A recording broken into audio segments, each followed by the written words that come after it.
Here is something the fitness industry has known for years but will never say out loud. The training model most men follow, heavy barbell lifts, machine isolation, chasing the pump, is built on a mechanism that modern research has quietly, systematically dismantled. Study after study has now confirmed something that should make every gym goer stop and think. The acute hormonal spike you get from heavy lifting does not drive muscle growth. It never did. You were sold a story. What actually builds muscle is mechanical tension. Specifically, tension applied to a muscle when it is fully stretched, at its longest, most loaded point. And here is the thing that should stop you completely. The Spartans never heard the words mechanical tension. They had no sports scientists, no periodization coaches, no progressive overload charts. And yet, the 6 practices that formed the physical foundation of the Spartan agoge apply maximum mechanical tension at long muscle lengths across every major muscle group in the body, exactly as if someone had read the current sports science literature and designed a program around it. They did not discover this in a laboratory. They discovered it through 3 centuries of building the most effective warriors the ancient world had ever seen. And then, the modern fitness industry arrived and replaced it with a barbell and a mirror. Before we get into the 6 practices, here is a question worth holding. One of these 6 practices was so fundamental that Spartan commanders required every boy to master it before touching any other form of training.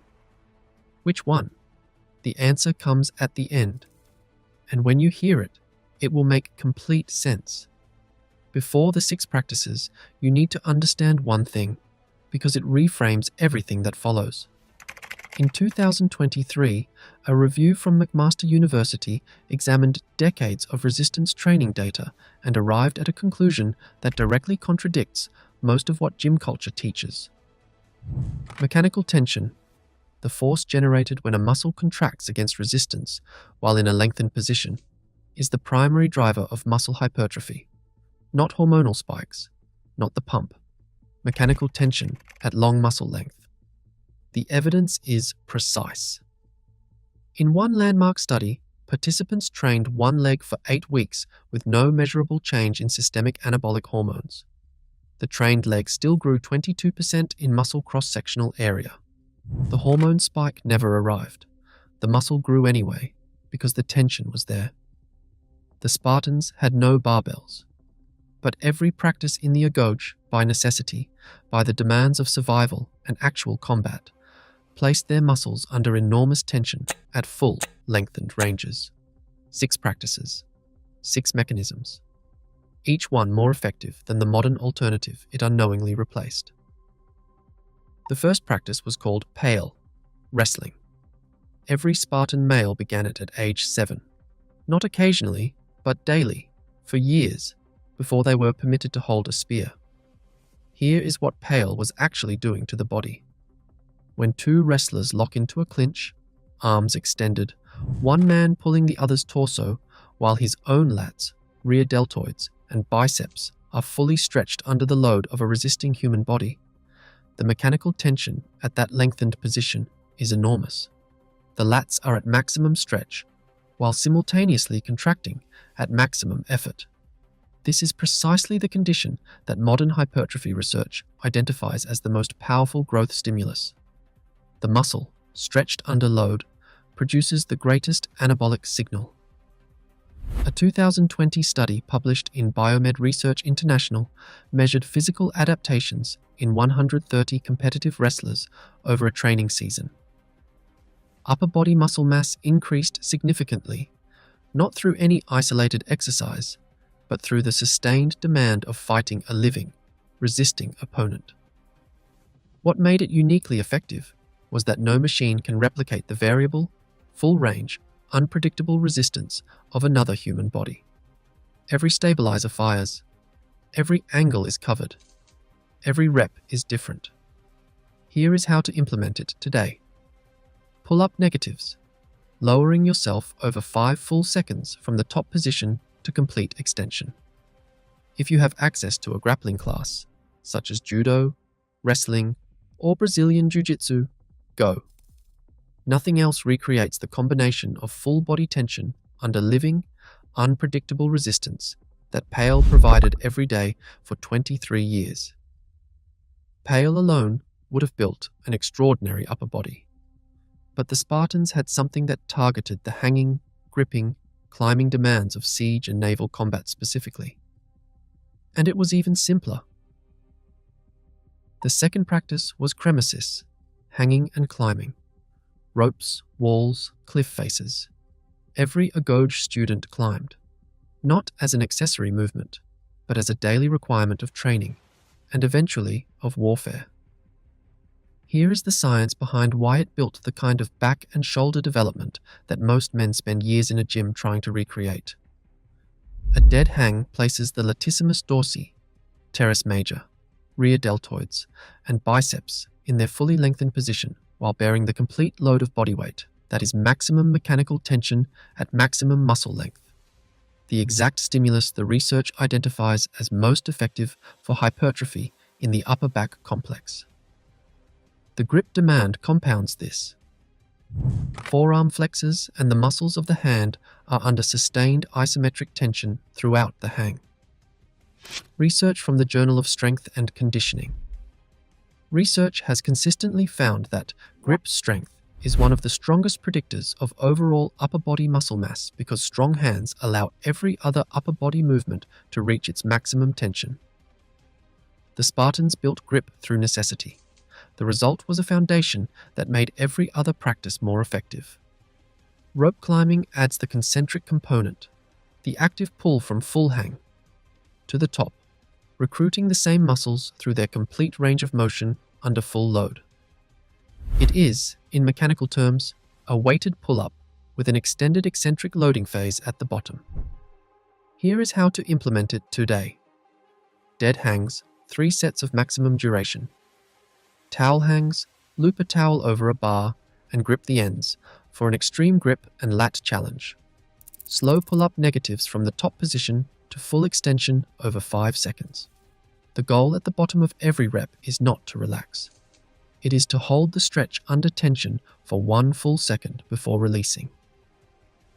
2 practices down, both targeting the upper body through lengthened position loading. The next 2 shift to the lower body, and the first of them is responsible for the most specific and documented physiological adaptation in the entire Spartan training system. The third practice was fortia, burden carrying, stone, timber, supplies, fallen men.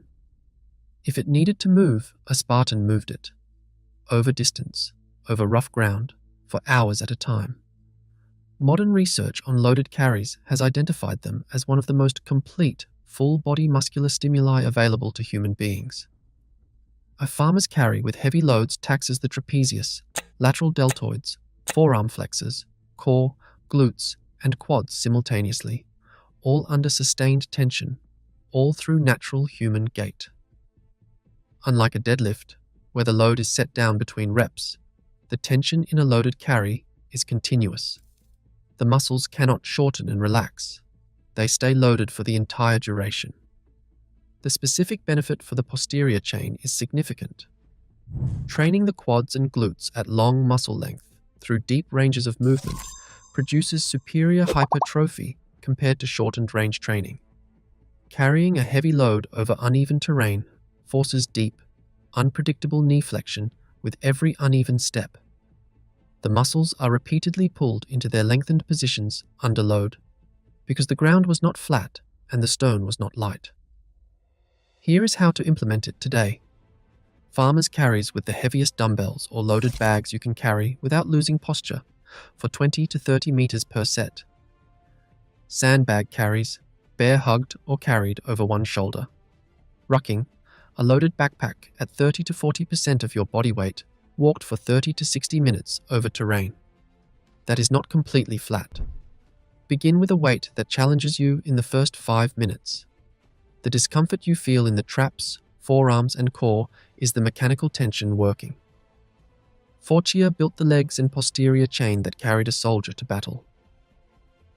But what built the explosive lower body power that determined whether that soldier survived the first contact? That is the fourth practice, and it is the one most modern training programs ignore almost entirely. The fourth practice was Halma, the jump. Specifically, jumping with added weight. The Greeks used halteres, stone or bronze hand weights, gripped during broad jumps, high jumps, and landing drills.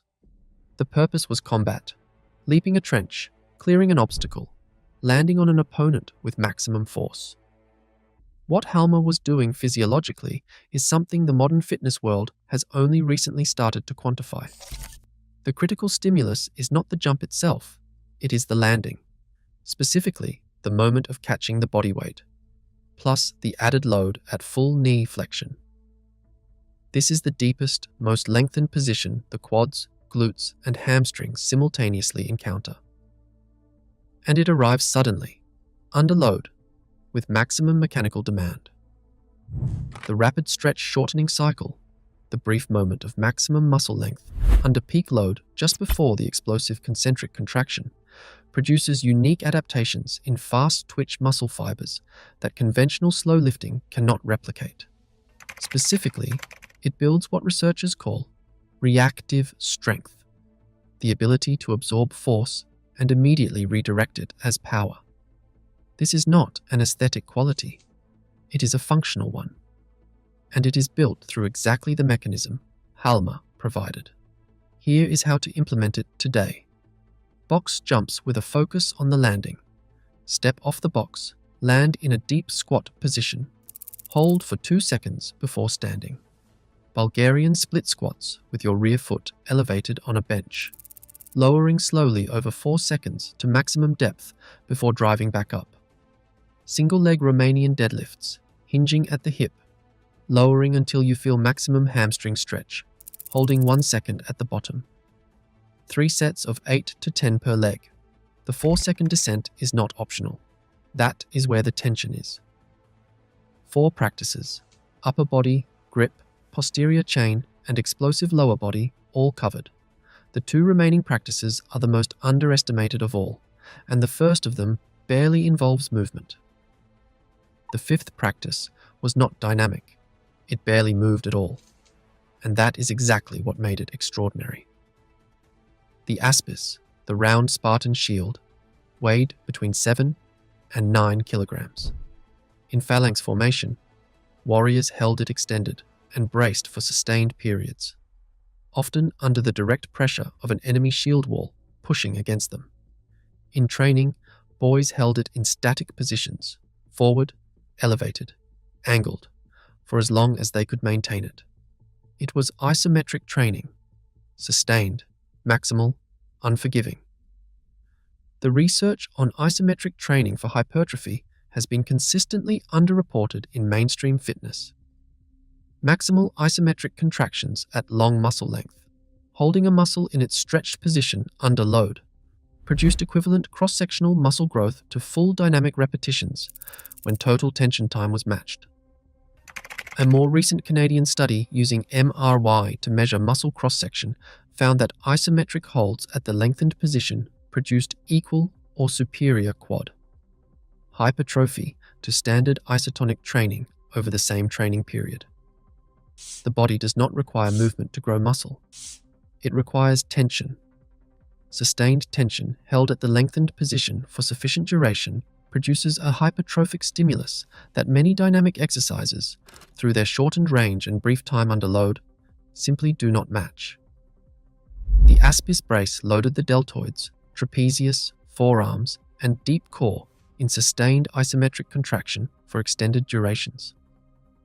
The soldiers who held the line at Thermopylae had been holding that position under progressive load since age 7. By the time they faced the Persian army, the hold was almost effortless. Here's how to implement it today. Plate holds, grip a weight plate with both hands, arms extended, held at shoulder height for 30 to 60 seconds per set. Single arm overhead holds with a dumbbell.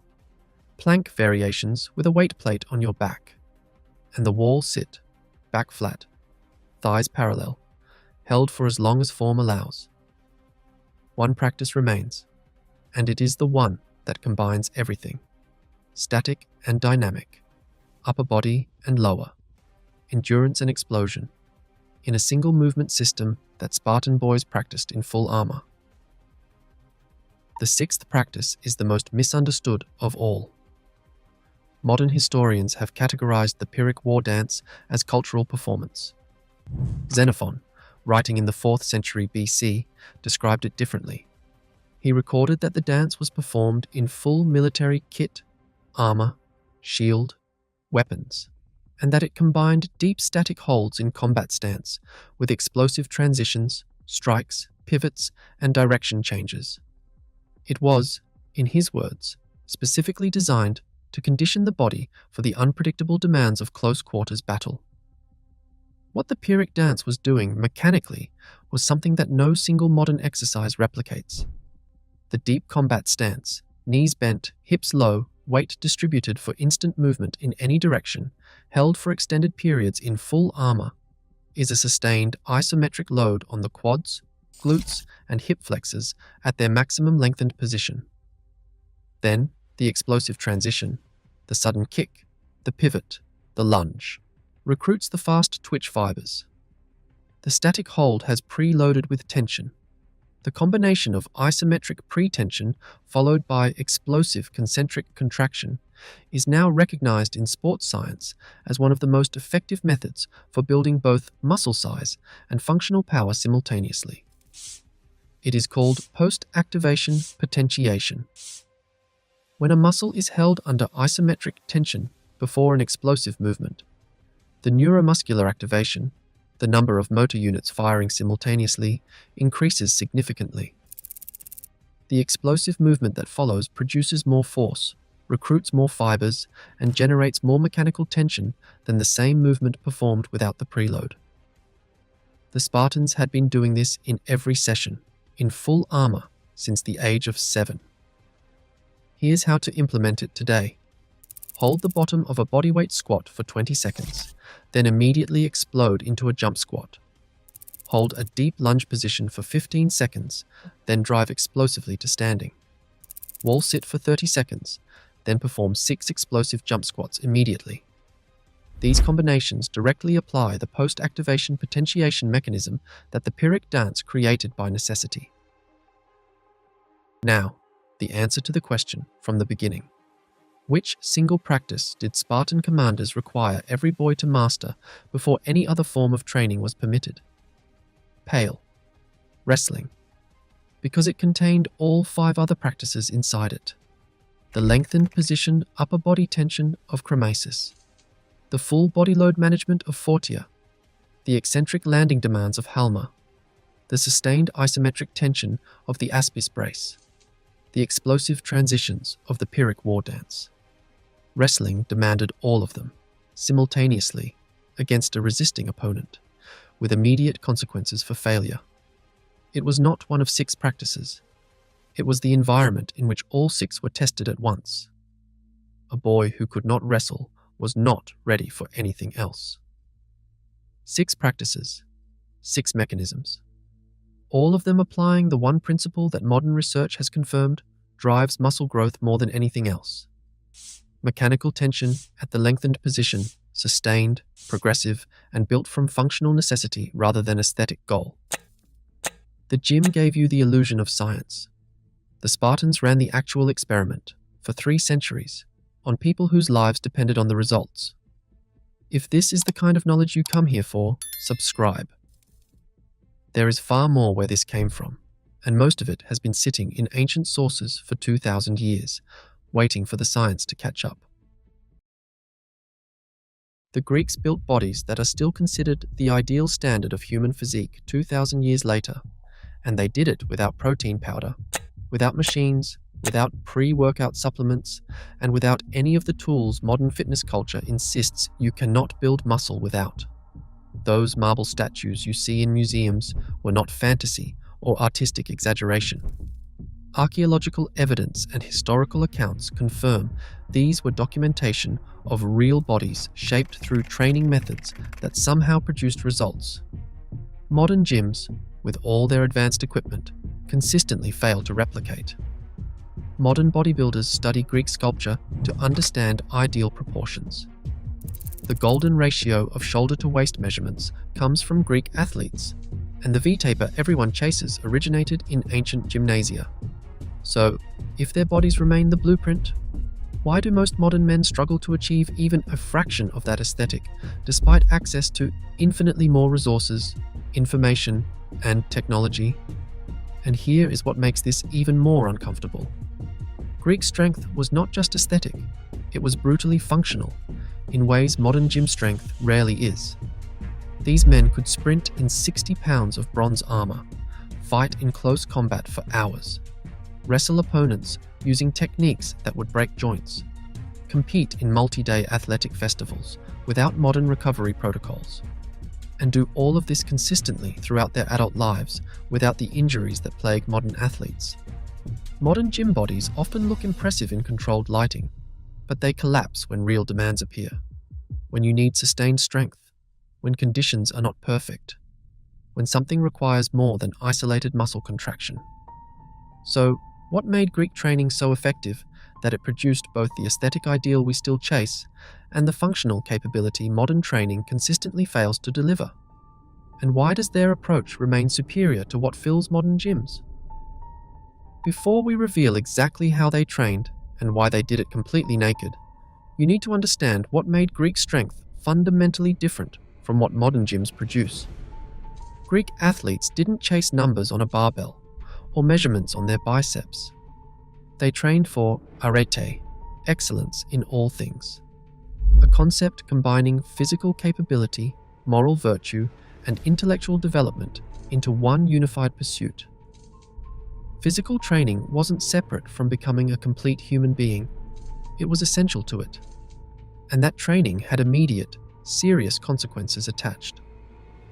Every Greek city-state required military service from citizens.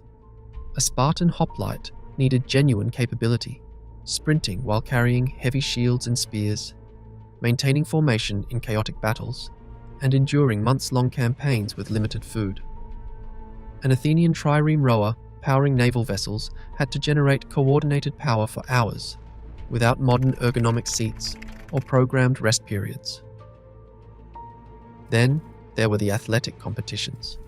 They were tests of capability that brought honor or shame to your entire city. Olympic victors gained lifelong prestige, substantial public rewards, and immediate social elevation. Losers faced public humiliation that reflected on their families for generations. Socrates, one of history's greatest philosophers, reportedly said that it is a disgrace for a man to grow old without seeing the beauty and strength of which his body is capable. This context matters because it explains why Greek training produced durable results, while modern gym-goers often struggle with consistency despite having every advantage. When training connects to identity, to survival, to social standing, beyond vanity, behavior becomes self-sustaining rather than willpower dependent. Modern men train in climate-controlled rooms with music blocking reality, for goals rarely extending beyond aesthetics or vague health. Nothing wrong with those goals, but the urgency that produces lasting adaptation is absent. Greeks did not train because influences inspired them or because they felt motivated that morning. They trained because physical weakness had direct consequences for survival, for their ability to fulfill civic duties, for their honor, and for their standing in society. Modern motivation research confirms what Greeks understood instinctively. Intrinsic purpose, tied to identity, produces far more consistent long-term adherence than external rewards like appearance. When strength serves something larger than vanity, training does not require constant motivation. It becomes non-negotiable. But understanding why they trained still doesn't explain how they built those legendary physiques without any modern equipment, and it certainly doesn't explain the naked element that seems so bizarre to modern sensibilities. Because historians confirmed through extensive research, Greek men trained completely nude in public spaces where hundreds gathered daily, where political debates happened, and where philosophers lectured. The word gymnasium literally derives from gymnos, meaning naked. This was not occasional, and it was not optional. For over 6 centuries across Greek city-states, men stripped completely before training. But why? What made exposure so central to their methods that it remained standard practice for hundreds of years? The nakedness was not about shock value or some primitive custom. It was strategic, creating conditions that forced genuine capability in ways modern supportive equipment actively prevents. When you train completely naked in public, every structural flaw becomes immediately visible to everyone watching. Muscular imbalances cannot hide under clothing. Poor posture is exposed instantly. Weak movement patterns are obvious to trained eyes. Coordination deficits cannot be disguised. And everyone was watching, because gymnasia were social spaces where citizens gathered, where trainers observed constantly, where your body's capability was continuously judged by peers who understood what real strength looked like because they trained alongside you. This created constant accountability. There was no way to fake capability, no way to appear strong through favorable angles or lighting. You either moved well under load or you did not, and everyone could see the difference. But nakedness did something even more important. It eliminated supportive equipment that compensates for weakness. No wrist wraps supporting joints that should stabilize themselves. No lifting belts compensating for core muscles that should protect your spine naturally. And no cushioned shoes masking foot dysfunction and ankle instability that proper movement patterns should address. When Greek athletes lifted, their bodies had to stabilize everything, or fail publicly. This forced the development of genuine structural integrity rather than isolated muscle growth propped up by external equipment. And what they lifted wasn't balanced chrome-plated steel, it was stone. In Olympia, archaeologists uncovered massive lifting stones carved with boastful inscriptions. One surviving block weighing 143 kilograms carries the claim. Bibon, son of Fola, lifted me above his head with one hand. Another stone, weighing 480 kilograms, was reportedly lifted from the ground by Eumastus. Whether exaggerations or not, these stones prove lifting irregular objects was central to Greek training, and irregular stones build strength completely differently than modern barbells. Stones shift weight as you move them. Edges dig painfully into forearms. When you lift something like that, your body cannot isolate muscle groups.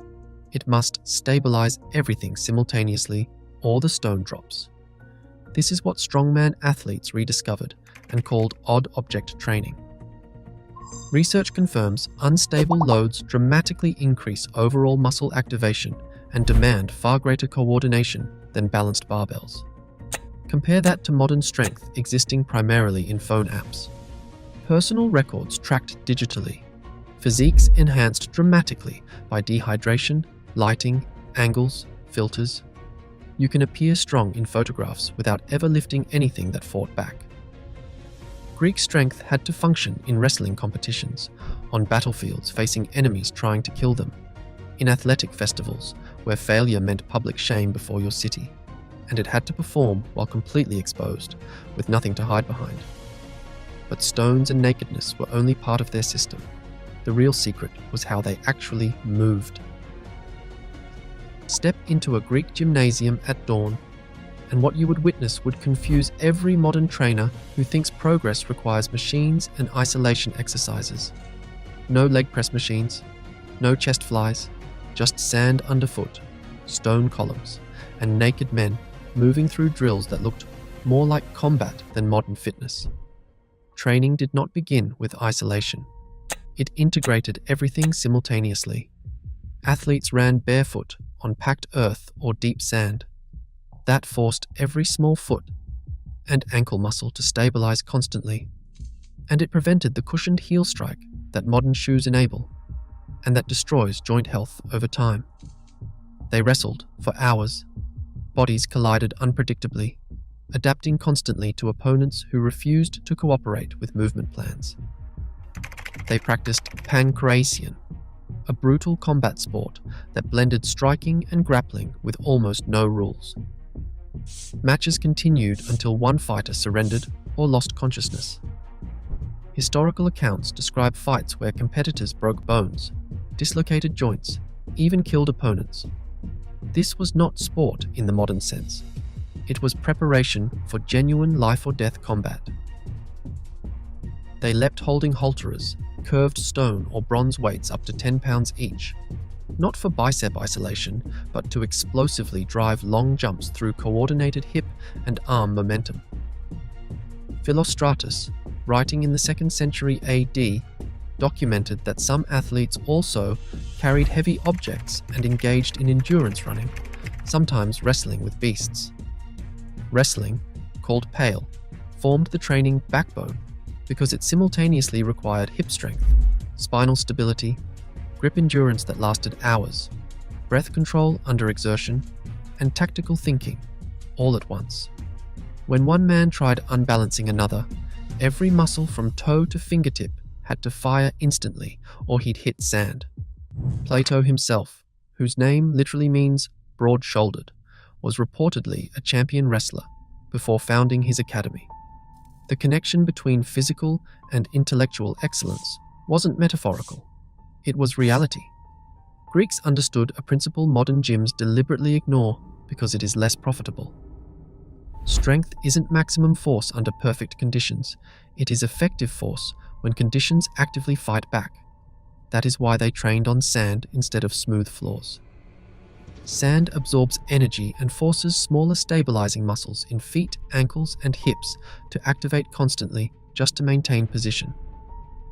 Modern research confirms unstable surfaces dramatically increase muscle activation and improve proprioception, the nervous system's awareness of body position in space.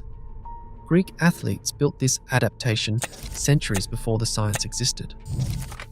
Their training also followed structured periodization, documented by physician Galen, who prescribed specific protocols, including warm-ups, main efforts, cool-downs, and recovery, fundamental concepts modern sports science later rediscovered. But all this training demanded fuel, and what they ate reveals another stark contrast with modern supplement-dependent approaches. After hours of training naked in the Mediterranean sun, with bodies coated in olive oil and mixed with sand, Greek athletes did something that would horrify modern supplement companies. They relied entirely on real food. Their diet was simple: barley bread providing sustained energy, lentils and beans for protein, olives and olive oil for healthy fats, figs for quick energy, goat cheese for additional protein, fish when available, moderate wine often diluted with water, and meat consumed occasionally during festivals or after sacrifices. Not daily, as modern myths suggest. Historical accounts from Diogenes Laertius documented that athletes initially trained on dried figs, moist cheese and wheat, before dietary patterns shifted towards slightly more meat consumption. Epictetus noted Olympic victors avoided desserts and cold water and took wine sparingly. Philostratus later criticized athletic diets of his era that became too dependent on white bread sprinkled with poppy seeds, fish, and pork. Archaeological analysis of Greek skeletal remains confirms they developed exceptional bone density and muscle attachment sites, suggesting tremendous functional strength maintained throughout adult lives, all fueled by what modern supplement companies would dismiss as inadequate protein intake. Recovery followed similar principles of simplicity rather than technology. After training, athletes scraped oil and accumulated dust from skin using curved bronze tools called strigils. This was not just hygiene, it was mechanical stimulation that improved circulation and helped bodies transition from work to rest. Then came massage, using olive oil infused with herbs chosen for specific properties. Then bathing, sometimes hot to relax muscles, sometimes cold to reduce inflammation, often alternating both. Physician Galen documented extensive recovery protocols, recommending structured warm-ups before training, gradual cool-downs afterward, and careful attention to breathing patterns throughout. Hippocratic texts emphasized balance between exertion and rest, warning that constant exhaustion without adequate recovery led to physical decline rather than adaptation. Modern sports science has essentially rediscovered what Greeks documented 2,000 years ago. Recovery improves tissue repair, reduces inflammation, stabilizes hormones, and allows nervous system adaptation to training stress. Greeks built recovery into culture because they understood intense training without restoration destroyed bodies rather than building them. And here is what makes this all so uncomfortable for modern fitness culture. They achieved both the aesthetic ideal we still worship and the functional capability that modern training consistently fails to produce without any of the tools, supplements, or equipment we are told are absolutely necessary. Their strength was built on principles rather than products, on adaptation to real demands rather than isolation of muscles, and on community expectations rather than individual willpower. That strength lasted, transferring to warfare, athletic competition, and daily life in ways that did not collapse when conditions turned hostile, or when perfect gym environments were not available. We have infinitely more resources than any civilization in history. More equipment, more supplements, more scientific research, more training information. Yet many modern men struggle to achieve even a fraction of the physique Greeks built as standard. And when they do build impressive aesthetics, that strength often proves hollow under real demands. Greeks trained for beauty, but beauty reflecting genuine capability. Sculpted bodies that could wrestle for hours, sprint in armor, compete for days, and endure brutal conditions consistently throughout adult lives. Nakedness forced brutal honesty.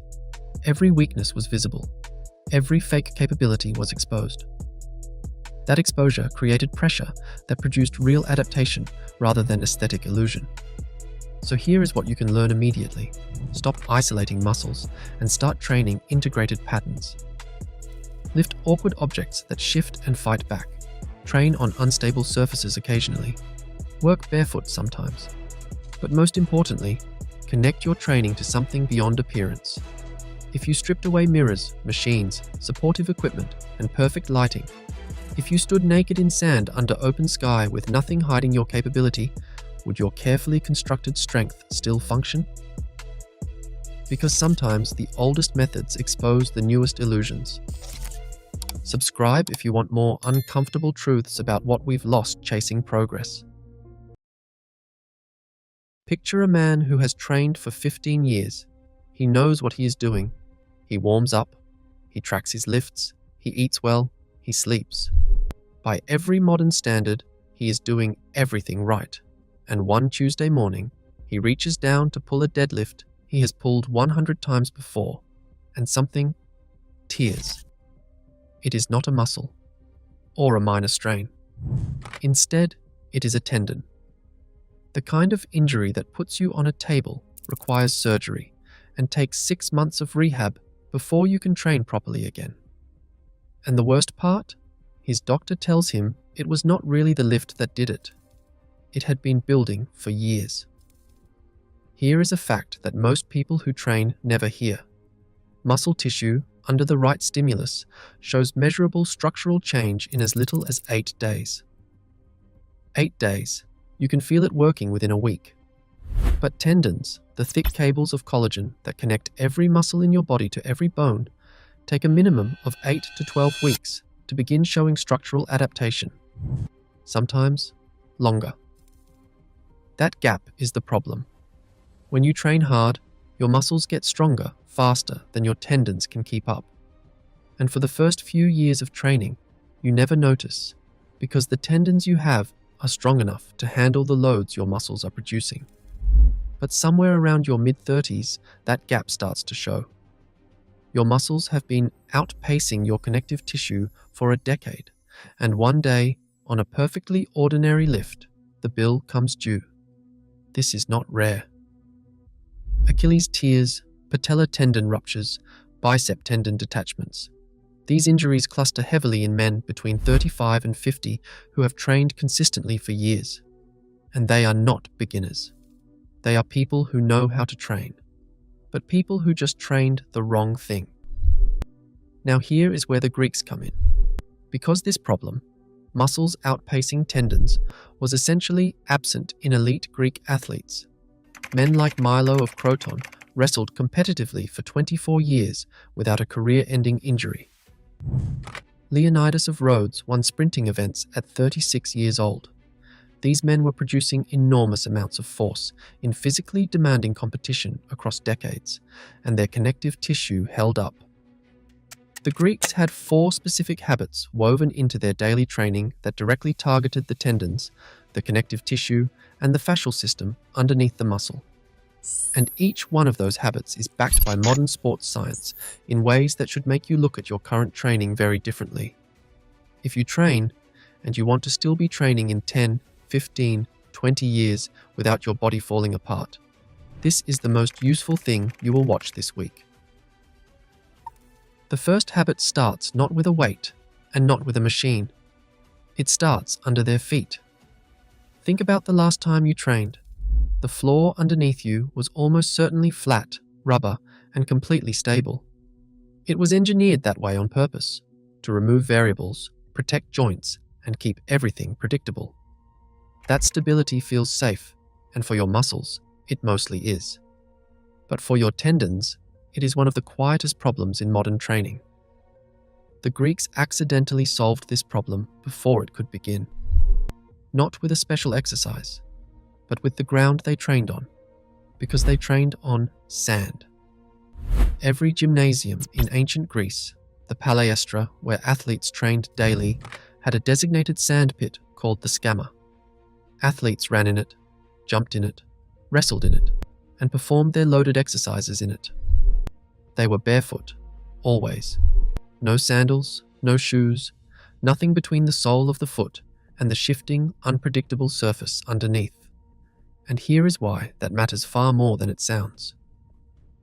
When you run or lift on a stable, flat surface, your tendons and stabilizer muscles do a fraction of the work they are capable of. The surface handles part of the job for them. But sand gives nothing back. Every step, every landing, every planted foot has to be controlled entirely by the connective tissue in your ankles, your calves, your knees, and your hips. The tendons are doing constant, micro-level stabilization work across angles that a rubber floor never demands. Research published in the Journal of Strength and Conditioning. Research found that athletes who incorporated unstable surface training showed significantly greater increases in tendon stiffness and connective tissue thickness compared to those who trained exclusively on stable surfaces, even when the total training load was matched. The tendons were being asked to work harder, from more angles, and they responded by growing stronger in all of them. The Greeks were doing this every single day without knowing the mechanism. But sand training was only the foundation. The second habit is where the load comes in, and it looks nothing like modern weightlifting. In 1994, archaeologists confirmed what historians had suspected for years. A sandstone block found near Olympia, weighing 143 kilograms, carries an inscription on its surface. The inscription says Bybon, son of Fola, lifted me overhead with one hand. One hand, 143 kilograms. Now, most people hear that and think about raw strength, but think instead about what that lift demands from the connective tissue. A barbell loaded to 143 kilograms is perfectly symmetrical. The weight is distributed evenly across both hands, across a balanced bar, in a fixed path of motion. Your tendons work hard, but they work hard in one specific direction. A rough stone, irregular in shape, lifted overhead with a single arm, is a completely different challenge. The connective tissue has to stabilize from every angle simultaneously, compensating for the asymmetry, the unpredictable weight distribution, the shifting center of gravity as the stone moves overhead. This is what researchers now call multi-planar loading. A study in 2017 by Mersman and colleagues, published in the Journal of Applied Physiology, confirmed that muscle tendon imbalance, meaning muscles significantly stronger than the tendons they attach to, is the single most consistent predictor of tendon injury in trained athletes. Asymmetrical, Varied loading closes that imbalance, and symmetrical barbell training on its own does not. The Greeks were lifting stones, carrying amphorae, and swinging halteres in rotating arcs across their bodies. Every load was slightly different. Every repetition demanded a slightly different stabilization pattern. Their connective tissue was being trained from every angle, every session, for years. Your tendons adapt to exactly the stresses you place on them, and nothing more. If every load you lift follows the same path, your tendons get strong in that path and nowhere else. That is the gap the Greeks never had. But here's what's interesting. The two habits we've covered so far, the sand and the asymmetrical loading, built the foundation. What came next in Greek training was the habit that actually built tendon stiffness at a deep structural level. For decades, sports scientists assumed the best way to build tendon strength was eccentric loading, the slow, controlled lowering phase of a lift. And it helps, but when researchers started measuring tendon stiffness directly, they kept finding something they didn't expect. The most powerful stimulus wasn't the lowering. It wasn't even the lifting. It was the holding. Sustained, high-tension positions held under load for extended periods. And the Greeks had been doing exactly that, on a sand floor with another man trying to throw them down. In ancient Greece, wrestling was not optional. Every male athlete trained it as a daily physical practice. The palestra was built specifically for it. Young men arrived in the morning, oiled their skin, dusted themselves with fine sand so their bodies could be gripped, and spent hours grappling. And they weren't the only ones. Philosophers wrestled. Mathematicians wrestled. Even physicians wrestled. Plato himself was named after his wrestling coach, and the name Plato reportedly came from the Greek word for broad, referring to his wide shoulders built from years of grappling. Now, most people look at wrestling and think of it as cardio, endurance, maybe functional strength. What they miss is what wrestling specifically demands from the connective tissue, and it's something no barbell exercise can fully replicate. When two wrestlers lock up, they hold positions. A dominant grip held for 20 seconds while the opponent tries to break it. A body lock maintained under pressure. A neck clinch resisted while the other man tries to drive forward. These are sustained, high-tension, isometric contractions, not explosive movements, not full ranges of motion, but fixed positions held under significant load for extended periods. And it turns out that is exactly what tendons respond to most powerfully. Research from the University of Tokyo, published in the Journal of Physiology, directly compared long-duration isometric contractions to short, rapid contractions for tendon adaptation. The finding was clear. Isometric holds of 20 seconds or more produced significantly greater increases in tendon stiffness than rapid, shorter contractions performed at equal total exercise volume. The tendon was responding to time under tension in a way that explosive movement simply could not replicate. Tendon. Stiffness is not a bad thing. It is the goal. A stiffer tendon transmits force more rapidly from muscle to bone, which means more of your strength actually reaches what you are trying to move. And a stiffer tendon is dramatically more resistant to tearing under sudden load. The tear at 40 almost always happens in tendons that are relatively compliant, tendons that have been loaded explosively for years, without being given sustained, held tension to adapt to. Then, in 2015, researcher Ebony Rio published a study that confirmed something even more striking.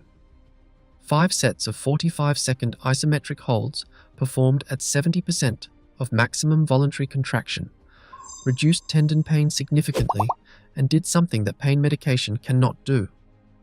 It reduced corticospinal inhibition. In plain terms, when a tendon is damaged or under stress, the nervous system puts a brake on the muscles around it to prevent further injury. Isometric holds released that brake.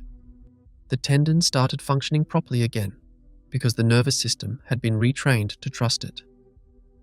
Greek wrestlers were doing 5, 6, 7 hours of sustained isometric grappling every week.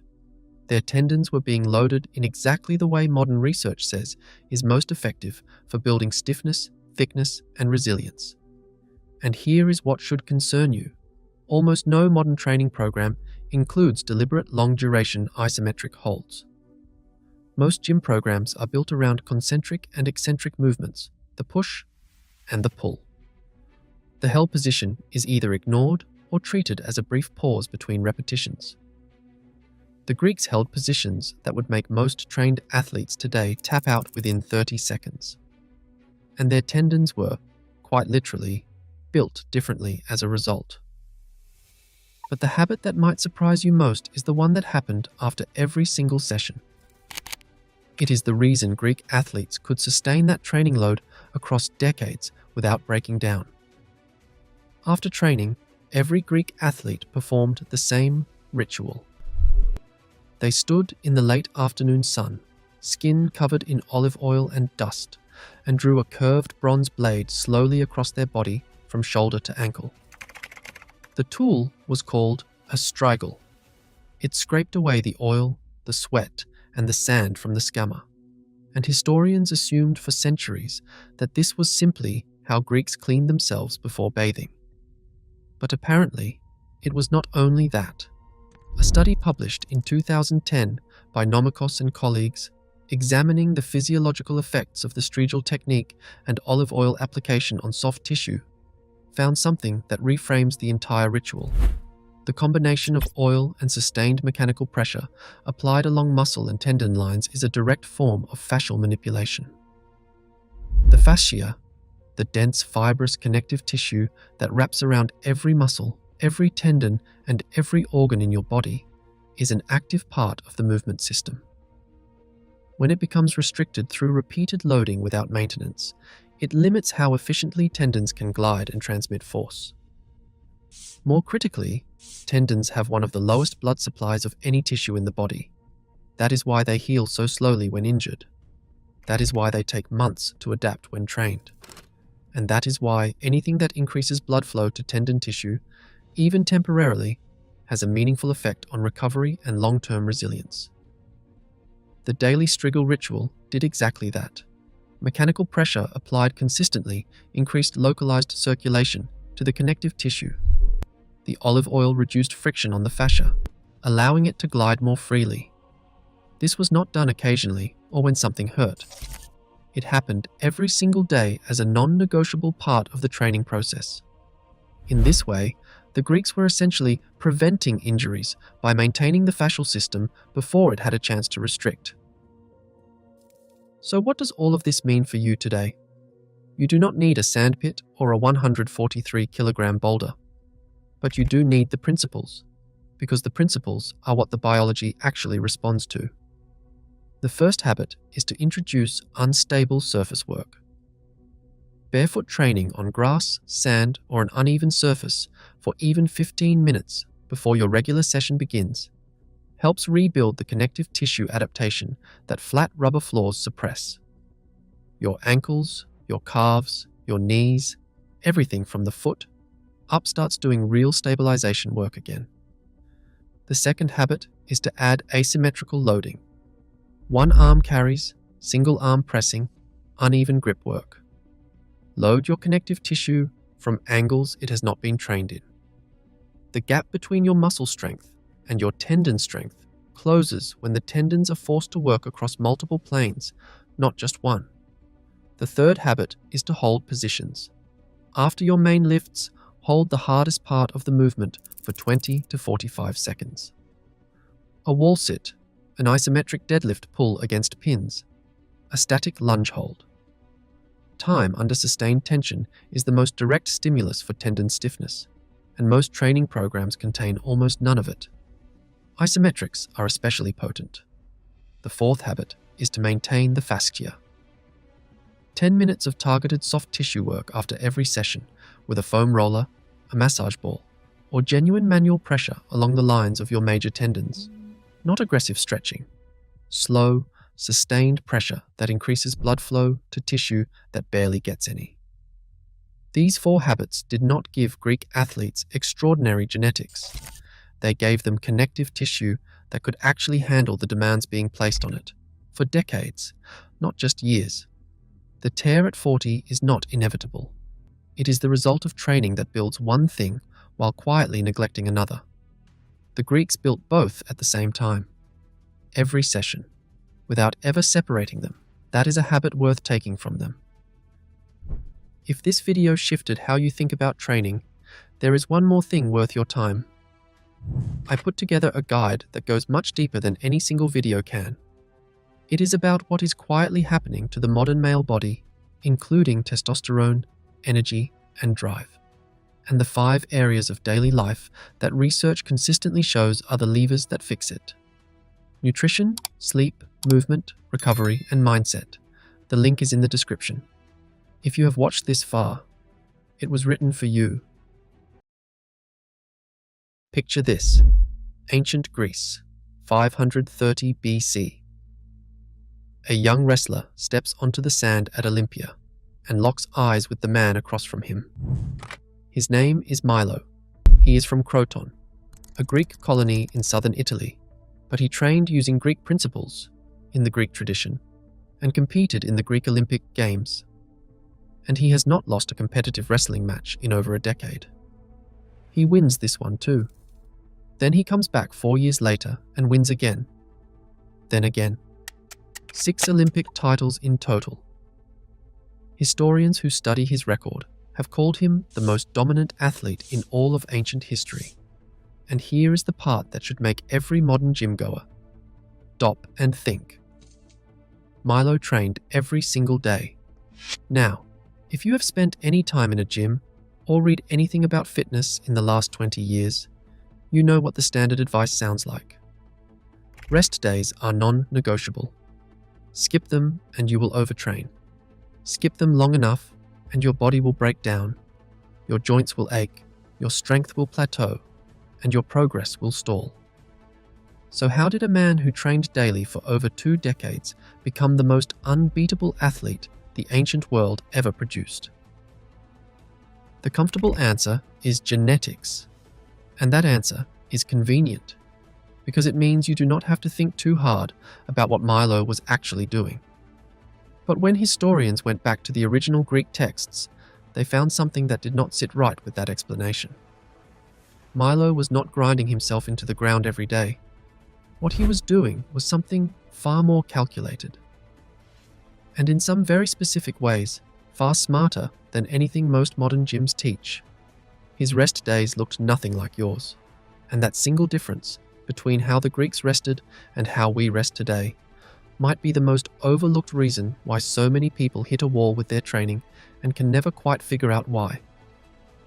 If you have ever pushed hard for weeks, done everything right, and still found yourself stalling, stay with this one.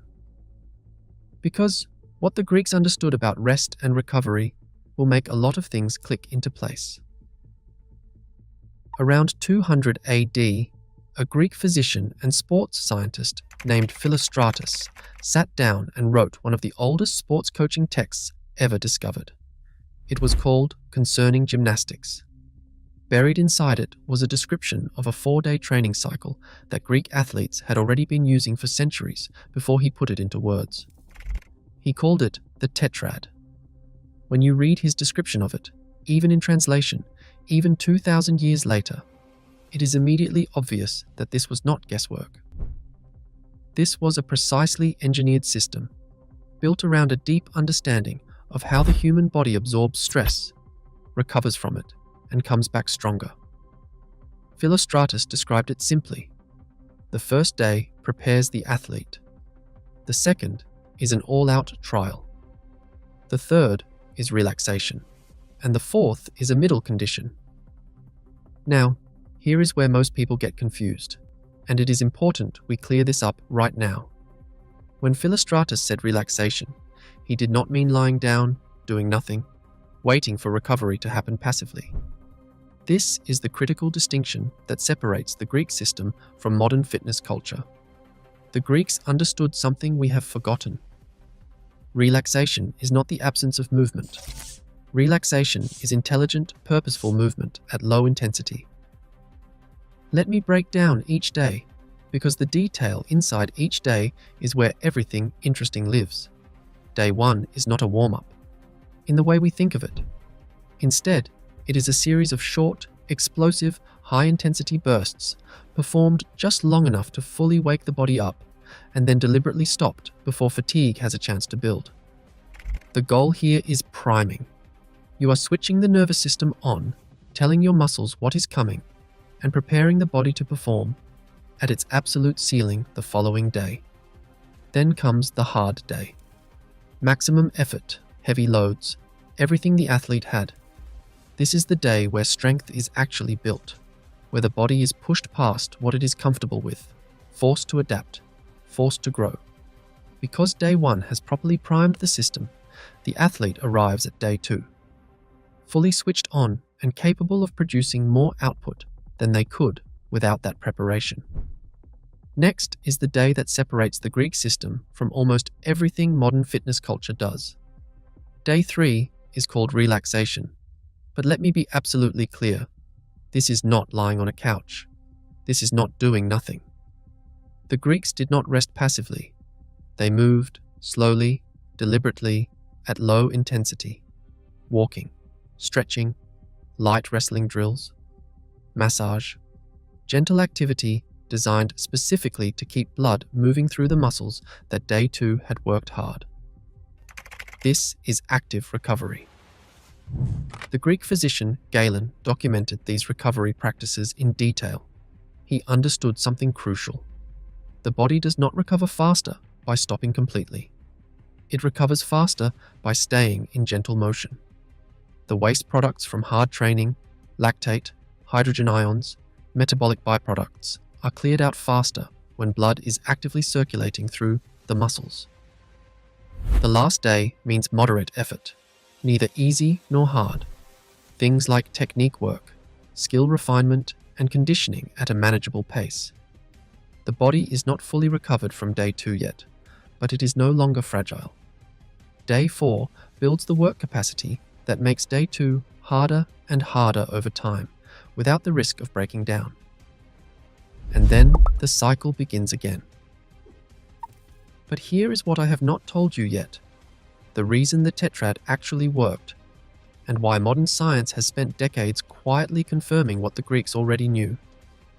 Once you understand the biology behind it, you will see exactly why your current rest days might be working against you. Here is one of the most important facts in all of exercise science, and it does not get nearly enough attention. Your muscles do not grow during training. They grow during recovery. When you lift something heavy, wrestle for an hour, or run hard across sand in the Greek summer heat, you are not building strength in that moment. What you are actually doing is creating tiny tears in your muscle fibers, microscopic damage that the body registers as a threat and immediately begins repairing. Specialized cells called Abbas satellite cells fuse into the damaged fibers and rebuild them thicker and stronger than before. That entire repair process, the real work of getting stronger, happens after you finish training, not during it, which means the quality of your recovery is literally the mechanism through which all your training becomes results. Train without recovering properly, and you are doing the hard part without ever receiving the payoff. The Greeks did not have the language of satellite cells or muscle protein synthesis, but they had 2,000 years of observational evidence, and they could see clearly what happened to athletes who rested well versus those who did not. Philostratus himself wrote critically about athletes who ignored the tetrad structure and trained at high intensity day after day. He watched them plateau, break down, and lose to athletes who were training smarter. Now, here is where modern science walks in and confirms everything they observed. Research published in sports medicine journals has found consistently that active recovery, low-intensity movement performed after hard training, clears metabolic waste from muscles significantly faster than complete rest does. When you exercise hard, your muscles produce lactate and hydrogen ions as byproducts. These build up, cause soreness, and slow down the next day performance. Gentle movement, the kind the Greeks built into day 3 of the tetrad, increases blood flow to the muscles and physically flushes those waste products out faster than lying still ever could. One landmark study that directly compared active and passive recovery found that the active recovery group had measurably greater increases in growth hormone levels, upper body muscular endurance, and lower body 1-rep max strength over time. There is a hormonal dimension to this that explains exactly why the no days off, always push approach so often ends in a plateau. When you train hard, your body releases cortisol, the stress hormone. In the short term, this is useful. Cortisol helps mobilize energy and drives the training response. But when you train at high intensity without adequate recovery, cortisol does not drop back down between sessions. It stays elevated. Chronically elevated cortisol creates what researchers call a catabolic environment, a state where your body is breaking down tissue faster than it can rebuild it. Your strength stops progressing. Your joints start complaining. Your motivation drops. And no matter how hard you push, the needle stops moving. The tetrad's 4-day rhythm prevented this from ever happening. Day 2 pushed cortisol high, deliberately and productively. Day 3 pulled it back down through gentle movement and active recovery. Day 4 kept the body active enough to maintain momentum without respiking stress levels. And Day 1 primed everything for the next hard effort. It was a hormonal cycle as much as a training cycle, and the Greeks had mapped it out intuitively, centuries before anyone had a word for cortisol. So the real question becomes, why did we abandon all of this? The honest answer is that somewhere along the way, modern fitness culture decided that effort was the only variable that mattered. More sets, more sessions, more intensity. If something was not working, the answer was always to do more. The tetrad's logic, that calculated recovery is just as important as calculated effort, got buried under a culture that rewarded hustle and treated rest as weakness. But the body has not changed since 530 BC. The biology is identical. And what worked for Milo works for the same reason today. Which brings us to the most useful question left to answer.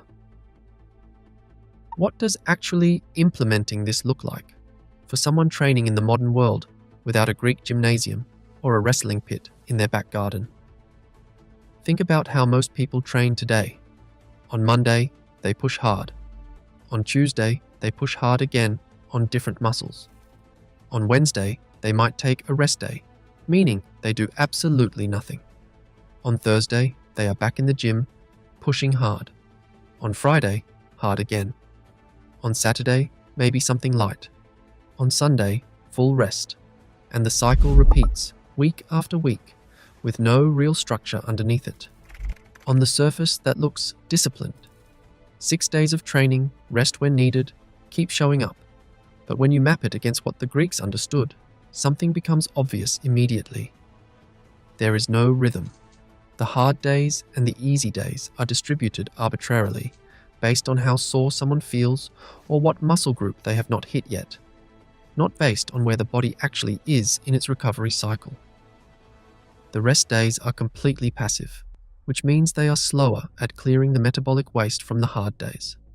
And because there is no day 1 equivalent, no dedicated nervous system priming, the hard days never reach the ceiling they are capable of.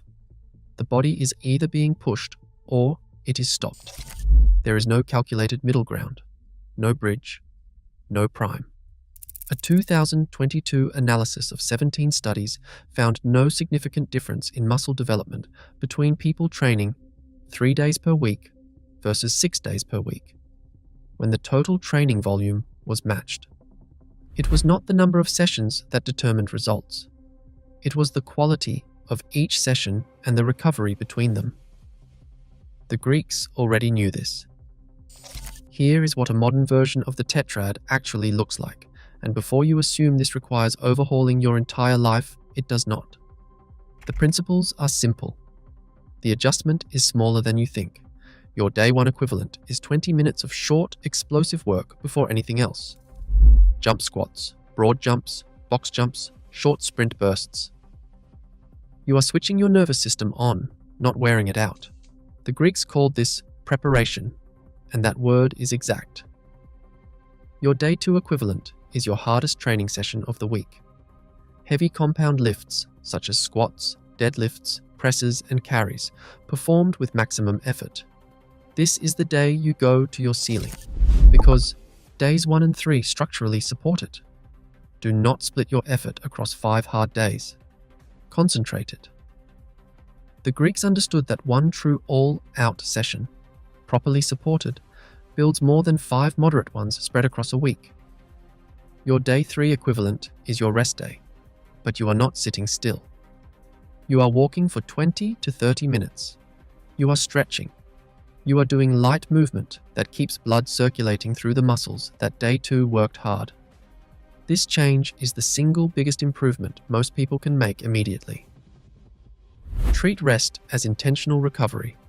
Your day 4 equivalent is moderate effort, technique work, accessory movements, and conditioning at a pace that challenges you without taxing you deeply. This day builds the foundation that makes day 2 more productive over time. It is the bridge, and skipping it is why so many people find that their hard sessions stop improving even when they are trying just as hard. Then, the cycle repeats. Modern fitness has more equipment, more nutrition science, and more data than the Greeks ever had access to. But somewhere along the way, it lost the thing that might matter most: the understanding that rest is not the absence of training. Rest is part of training. If you are not recovering with the same intention you bring to your hardest sessions, you are leaving the most important half of the process on the table. The ancient world figured this out a very long time ago. We are still catching up. Everything you know about strength is a lie. It's a fundamental, structural lie that the entire modern fitness industry has been selling you, and the proof is sitting in your body right now. Let's take yourself as an example. You train, you show up, you put the work in, and you probably have something to show for it. Size, definition, numbers on a bar that keep climbing. By every measure the modern world uses to judge physical strength, you are doing everything right. And yet, if the conditions changed, that strength would crumble. Because what modern training builds is the appearance of strength, engineered for the mirror, and structurally hollow the moment the world stops cooperating. But there was a time when things were completely different. Skeletal analysis of ancient physically active populations shows they had significantly more robust bones than modern sedentary people. In some cases, Neolithic populations showed arm bone strength 11 to 16% greater than modern elite rowers.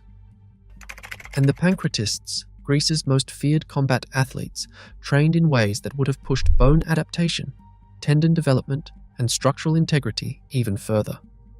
These men had no barbells, no machines, nothing modern training considers essential. And yet the training methods they left behind in historical records suggest they were building something categorically different from what we see today.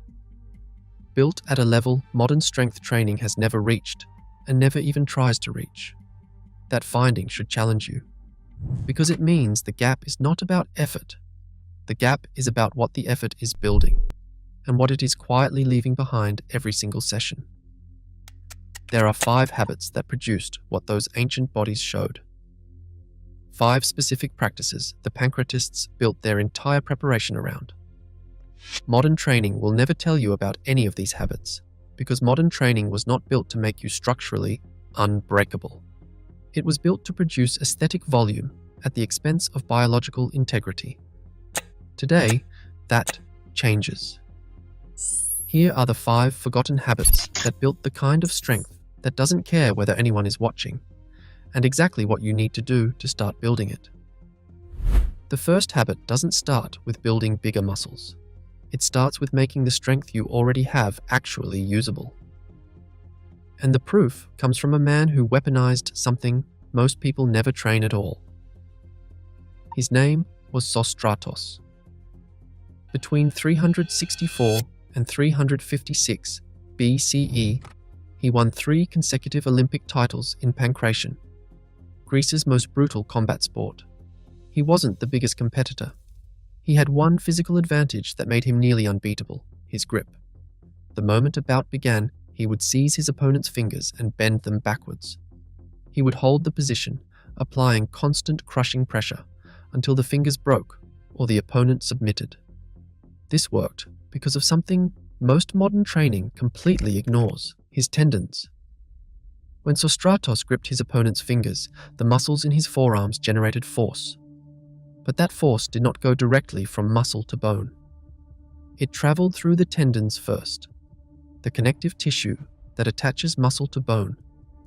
If those tendons are thick, dense, and stiff, force transfer is immediate and total. The grip closes like a vice. But if the tendons are soft and underdeveloped, which is what most modern training produces, they stretch and absorb force instead of transferring it. The muscle fires, but only a fraction of that strength reaches the fingers. You can build the biggest forearms in the gym, but if the tendons connecting those muscles to your fingers have not been trained for stiffness, your grip will fail under real load. And here is why most people never develop this. Tendons adapt slowly, much slower than muscle. They have poor blood supply and need longer exposure to load to trigger growth. A standard program focused on muscle hypertrophy will grow the muscle long before the tendon catches up. The result is big muscles, soft connective tissue, and the injuries that happen when muscle generates more force than the tendon can handle. The pancratists did not make that mistake. They trained tendons directly. Here's how you can do the same. Train grip and fingers for time under tension, not reps. Sostratos built his grip with sustained isometric holds, dead hangs from thick ropes, fingertip push-ups held at the bottom, slow finger extensions with no momentum. Not for reps, but for time. Because tendons respond to duration of load, not weight of load. Start with dead hangs from a pull-up bar, thick bar if possible. Hang for 30 seconds. Build to 60, then 90. When you can hang for 2 minutes, you've built real tendon density. Then add fingertip work. Fingertip push-ups against a wall. Hold the bottom position for 5 seconds per rep. Once that feels manageable, move to the floor. The fingers are the weakest link in the upper body kinetic chain. Strengthen them, and everything upstream becomes more stable. This is the work Sostratos did. His connective tissue had been hardened to the point where every ounce of strength went exactly where he intended. But grip was only the beginning. The surface the pancratists trained on was doing something else entirely to their bodies, something no modern gym floor has ever replicated and never will. The pancratists trained on the scammer, also known as the pit. It was roughly 50 feet across, dug into the floor of the palaestra, filled with deep, loose sand, raked and re-raked before every session. Every sprint began in it. Every throw landed in it. Every wrestling event happened inside it. Here's what happens when you sprint on a flat, firm surface. Your foot hits the ground and receives a predictable return of force. Your nervous system learns to expect it. Over months, it begins switching off the stabilizing muscles in your foot, ankle, knee, and hip, because they are not needed anymore. The surface does the work instead. Sand does not cooperate. Every step sinks. Every push-off shifts. The ground beneath you is never the same twice. Your proprioceptive system, the network of pressure sensors, stretch receptors, and joint position detectors embedded in your connective tissue, has to stay switched on at full capacity, constantly, with no break. This matters for one specific reason. Force travels through the body in a chain, from foot through ankle, through knee, through hip, through core, and out through the hands. Every link has to hold. A broken link anywhere bleeds power, hemorrhages the force before it arrives. Here is how you can implement this today. Train barefoot on unstable surfaces weekly. Find grass, find sand, find any surface that does not give you a free ride. Even 10 minutes of barefoot movement drills per week, such as lunges, squats, lateral shuffles, and single leg work, on an uneven surface will wake the proprioceptive chain back up. This habit is one of many that will turn you into the person you were always supposed to be. You will be built from the inside out, not just for show. I developed a complete system called The Art of Living Like a Man specifically for men who want their energy, strength, and mental clarity back. No hacks, no shortcuts, just the habits that rebuild your entire lifestyle, because that is the only thing that actually works long term.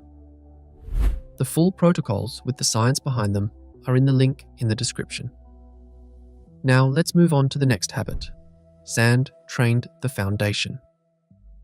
But the Pancratists had also discovered something about impact, something that modern sports science is only now catching up to, and it starts with what they kept hanging from the ceiling. Deep inside the palestra was a room called the korikeon. Hanging from the ceiling at chest height were bags called korikos, stuffed with grain meal and fig seeds. A second lower bag hung 2 feet off the floor for kicking practice. But here is the part that matters most. After striking the bag with their fists or legs, Pancratists would plant their feet and let it swing back into the stomach, the chest, or the ribs. It sounds crazy, but it was one of the most sophisticated training protocols in the ancient world, and the physical law that explains it was not formally stated until the 19th century. Wolff's law states that when a bone is subjected to increased mechanical loading, it does not just get heavier, it remodels itself, becoming denser and more robust, structurally reinforced along the lines of stress.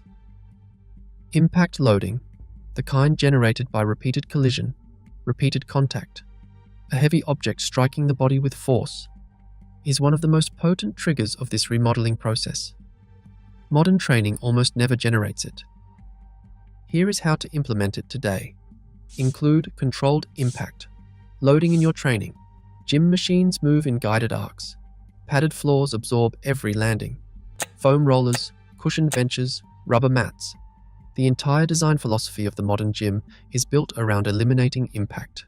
The result, over years of training, is bodies that look like armor and function like glass. To avoid this, try heavy medicine ball slams, weighted catches, jump training with load, or partner impact drills where you absorb controlled strikes to the torso while bracing. Start conservatively. Because the body needs time to respond. Increase load and frequency gradually. Let the loading in and stop protecting yourself from the thing that makes you harder. But there was one more variable the Pancratists had mastered. One that modern athletes almost universally neglect until a knee buckles or a shoulder tears at the worst possible moment. And it required nothing more than a polished bronze shield and a room full of people trying to knock them off it. There is a record in the ancient sources of a challenge that Greek wrestlers issued to one another. They would stand on an oiled bronze shield, plant themselves, and invite opponents to push them off. It sounds theatrical, right? But it was actually a precision neurological test. An oiled shield gives you nothing. No surface friction. No flat edge to find. Your feet are moving before the bout even begins. The only thing keeping you upright is the real-time firing of every stabilizing structure in your body. The deep hip rotators, the adductors, the entire musculature of the foot, the postural chain from ankle to skull, working together, simultaneously, at maximum output, in response to a surface that provides no information and no assistance. Modern exercise science calls this maximal motor unit recruitment. It happens when the nervous system faces enough physical uncertainty that it cannot afford to leave any available muscle fiber switched off.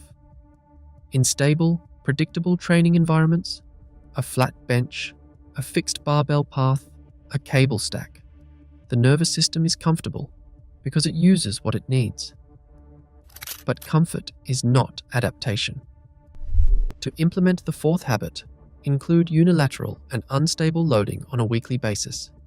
Start with deliberate unilateral training, such as single-leg deadlifts, Bulgarian split squats, single arm pressing, or any loaded movement that removes the bilateral crutch and forces the body to stabilize fully. Add light instability where it makes sense, not so much that technique collapses, just enough that the nervous system cannot fall asleep. A stability disc under one foot during a lunge, a Bosu ball for single leg work, even standing on one leg while brushing your teeth. Recruits stabilizers most people never activate. Which brings us to the last habit, where the entire system comes together, and it involved stone weights, explosive movement, and a principle of progressive overload that a man named Milo of Croton turned into the most famous training story of the ancient world. Milo of Croton carried a newborn calf on his shoulders every single day, and as the calf grew into a bull, so did his strength. It is the first recorded progressive overload program in human history. What the story often forgets to mention is what Milo actually competed in, pancration, and what he trained with alongside that growing animal, halteres. Halteres were stone or lead weights shaped for the grip, ranging from roughly 2 to 9 kilograms. History has misread them as the ancient equivalent of a dumbbell, something you curl in front of a mirror or raise for a bicep peak. But that is not what they were for. Halteres were swung, carried under load for distance, and launched during the long jump. Throwing them backwards at the peak of flight added measurable distance to the leap. They were the engine of explosive, structural loading. This distinction is critical. The type of loading that triggers the strongest osteogenic response, the bone-building adaptation that made pancratist skeletons structurally superior, is not slow, sustained muscular tension. It is explosive loading. Short duration, high-force movements send a shockwave through the entire skeletal system and force the remodeling process into overdrive. A slow barbell curl works the muscle, but the tendon barely engages and the bone receives almost no meaningful stimulus. So here is how to change this. Train with explosive movements under load, not just grinding reps. The modern equivalents are kettlebell swings, loaded carries, jump training with resistance, and any movement that demands explosive hip extension and full body chain activation. The weight does not have to be heavy. It has to move fast, land hard, and repeat. Start with kettlebell swings, 15 to 20 repetitions, explosive hip drive, 2 to 3 sets, twice per week. Add loaded carries, farmer's walks with heavy dumbbells or kettlebells, 30 to 60 seconds per set. Watch what happens. There you have it, 5 habits, 1 philosophy. The difference between looking strong and being strong is not a matter of effort. You are already putting in the effort. It is a matter of what the effort is building. The pancratists knew that. Science has confirmed it.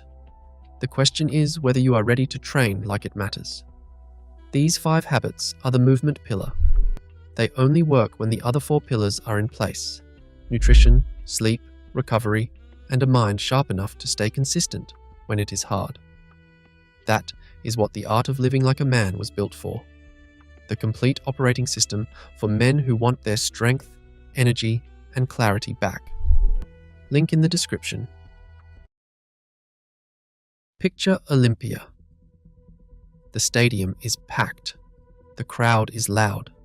Then, suddenly, the noise begins to die, because a man has entered the track. At first, people only see his shape through the dust: broad shoulders, slow steps, no armor, and no weapon. Then they notice what is across his back. It is not a sack, not a log. It is a full-grown bull. To carry an animal that heavy, a man would need terrifying strength in his legs, his back, his grip, his lungs, and every small muscle that keeps the body from folding under pressure. And this man carries it the entire length of the stadium. His name is Milo of Croton, and for more than 20 years, no wrestler alive could put him on his back. But here is the part that makes no sense. Milo never touched a barbell. He never used a bench press. He never loaded a machine. And yet, he built a body strong enough to carry a bull, throw grown men into the dirt, and become the most feared wrestler in Greece. So how did he do it? The answer isn't random push-ups in the dirt. It is a complete system. 5 brutal bodyweight practices that build strength from the hands, through the hips, into the ground, and back again. No iron, no machines. Just the body, the earth, and another man trying to break you. Subscribe and stay to the end, because the first secret did not even look like training. It started with a hole in the ground. The first practice was the scammer, also known as the PT, and this one is important because it did not begin with wrestling. It began with work. Before a single match was fought, the wrestlers had to make the arena themselves. They took a pickaxe to the hard earth, broke it open, turned the soil over and over, and softened the ground until it became a deep training pit. Then they leveled it with sand. That was the first exercise. Every swing of the pickaxe forced the shoulders, back, arms, grip, hips, and legs to work together. The wrestler had to lift, twist, strike, pull, and repeat it again and again until the ground itself changed shape. It was strength built through labor, not through counting clean little repetitions in a perfect line. And the Greeks took this so seriously that the pickaxe became one of the symbols of wrestling, painted onto their vases the way we might draw a barbell today. Then came the second exercise. The wrestler stepped into the pit he had just made. And deep sand is not normal ground. It moves under you. It steals power from every step. Your foot sinks. Your ankle wobbles. Your hips have to correct. Your core tightens before you even think about it. Even walking becomes resistance training. So when 2 wrestlers trained in the scammer, they were not just practicing throws. They were fighting the ground at the same time. Every push, every turn, every attempt to stay upright forced the body to brace from the feet all the way up through the spine. That is why this practice mattered. The scammer built strength before the match even began. First through digging, then through moving, pushing, and wrestling on unstable ground. And you can still steal this idea today. You do not need an ancient Greek wrestling pit. You need unstable ground and full body labor. Sprint on sand, bear crawl on a beach, push a partner in loose dirt, drag a sandbag, dig, carry, shovel, crawl, and move in a place where the ground does not help you. Because that was the Greek lesson. If you build strength where the ground keeps betraying you, normal ground starts to feel easy. But the dry pit was only the beginning. Somewhere nearby, in the shade of the palestra, there was another pit waiting for them. And this one did not make their footing unstable. It made their entire opponent impossible to hold. The second practice happened in the mud, and to understand why this was so brutal, you first have to understand something strange about Greek training. Ancient athletes often rubbed their bodies with olive oil before exercise. It protected the skin, helped clean away dirt when scraped off afterwards, and became part of the whole ritual of training. So before these wrestlers even stepped into the pit, their skin was already slick. But that wasn't all. Because right beside the dry sand, the palestra kept a wet pit, deliberately soaked and churned into thick, slick clay. The wrestlers called this mud keros, beeswax, for the way it clung to the skin and would not let go. And remember, these men were already coated head to toe in olive oil. So picture it honestly. 2 oiled bodies, caked in wet clay, trying to grab, lift, and throw one another. Holding on to anything at all was nearly impossible. That was the entire point. When you cannot grip your opponent, you cannot lean on your hands to control him. You are forced to use the whole body instead. The chest, the hips, the legs, the bend of the spine, to trap and steer a man who keeps sliding out of your arms like a fish off a hook. It turned every exchange into a full-body battle for leverage, with no shortcuts. so the mud pit forced the wrestler to build control without perfect control. It taught him how to stay strong when the body he was fighting refused to be held. And you can steal that idea today without filling your garden with clay and making your neighbors file a report. Instead, train with grip denial. Wrestle no GE. Practice partner pummeling, bear hug holds, body locks, towel grip battles, and controlled clinch drills, where the goal is not to crush the other person, but to keep pressure, position, and balance while they keep trying to slip away. Even a sandbag carry teaches part of the lesson, because a sandbag shifts, sags, and fights your shape in a way a dumbbell never will. That was the forgotten Greek principle. Strength is not only how hard you can squeeze something that cooperates, it is how well you can control something that refuses to be controlled. But sand and mud were only ever the training ground. They set the stage for the one practice that defined a wrestler completely. The third practice was the thing itself, pale, the upright grapple. This was wrestling exactly as the Greeks loved it most, and the rules tell you everything about the kind of strength it built. You won by throwing your opponent to the ground from a standing position. 3 clean falls, and the match belonged to you. You were not allowed to grab below the waist, and pinning a man flat did not even count for anything. It was a standing war of leverage, decided entirely by who could break the other man's balance and put him in the dirt. Think about what that actually demands of a body. You are not pushing a fixed weight along one straight line, the way a barbell travels. You are fighting a living person who shoves back, twists away, drops his level, and resists you from every angle at once. Every muscle has to brace and produce force with no warning and from any position. Stand a wrestler beside a bench presser in a modern sports lab, and the presser may move more weight in his one direction, but the wrestler's body has learned to generate power everywhere, all at the same time, and that is what real-world strength has always looked like. This is the engine that built Milo. Year after year, hurling grown men down into the sand, his whole body fused into one connected weapon. And you can still train this today. The closest modern versions are wrestling, judo, no-gi grappling, and clinch work. But even if you are not joining a combat gym tomorrow, you can borrow the principle. Practice partner pummeling. Fight for inside arm position. Push and pull against a partner without letting your posture break. Use controlled balance-breaking drills where one person resists while the other tries to move them. Learn basic takedown entries safely, on mats, with someone who knows what they are doing. The point is not to hurt anyone. The point is to train against a body that reacts, because that was the Greek secret inside Pale. Strength is not proven when everything stays still. It is proven when the thing in front of you keeps changing. But even raw grappling power had a weak point, and the cleverest wrestlers learned to attack it in a place almost nobody bothered to train.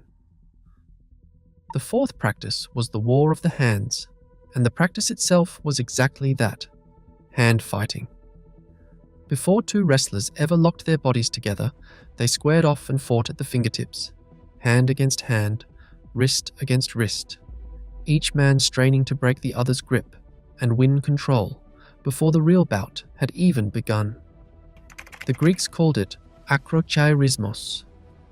From a distance, it can look almost gentle, a slow tangle of hands. It was anything but.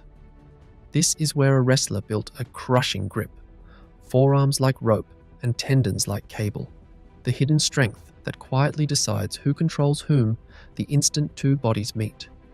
And a few men carried it to a genuinely terrifying place. There was a wrestler named Leon Tiskos of Messene, who took the Olympic crown twice, in 456 BC and again in 452 BC. He was not admired for graceful throws.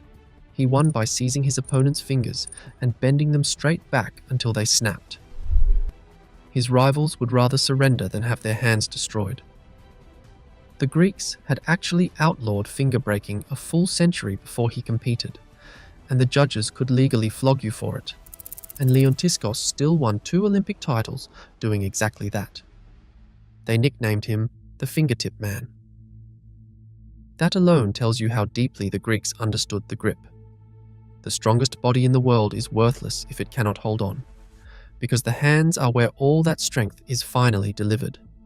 And this one is easy to steal today. With a partner, play the same game they did. Square off and fight for grip and wrist control, each trying to peel the other's hands away without locking up. On your own, simply learn to hang, gripping a bar or a sturdy branch and holding your full body weight as long as you can. Then add towel hangs or heavy carries. A few minutes a day builds hands that do not quit. Now, a wrestler had the conditioning, the control, and a grip that could break bone. Only one thing remained to turn him from merely strong into truly unstoppable. And it was the most explosive movement of them all. The fifth and final practice was the throw itself, the body lift. To win at Pale, you could not simply outmuscle a man by slow degrees. You had to tear him off the ground and drive him down, all of it in one explosive burst. So the Greeks drilled it relentlessly, hooking an arm, dropping the hips low beneath an opponent, and launching a full-grown adult up over the hip or clean overhead before slamming him into the sand. No weight you can buy in a shop ever moves the way a panicking human being does. He fights the lift the entire way up. This is pure explosive power, what modern coaches call rate of force development, the ability to pour out maximum strength in a fraction of a single second. It is the exact difference between a man who is merely strong and a man who is genuinely dangerous. And the Greeks built it with nothing but another person's body, hoisted and hurled again and again until the movement became pure instinct. Every throw was a deadlift, a clean, and a slam folded into one motion, performed against living, struggling resistance.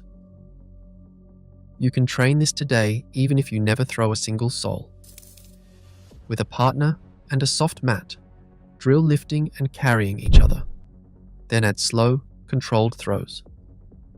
On your own, chase that same explosive burst with jump squats, broad jumps, and explosive push-ups. Or heave a heavy awkward sandbag from the floor to your shoulder again and again. Because an uneven load fights you the way a body does. Move fast, rest fully, and stop the moment your speed starts to fade. Now stack all 5 together, and something remarkable comes into view. The dig, the mud, the grapple, the grip, the throw. Not one of them works on its own. Each one quietly builds the body that the next one needs. The Greeks were never just collecting exercises. They were assembling a complete system with no equipment whatsoever. And the living proof of that system walked the earth in the shape of men who did things that simply should not be possible. That is what these methods produced.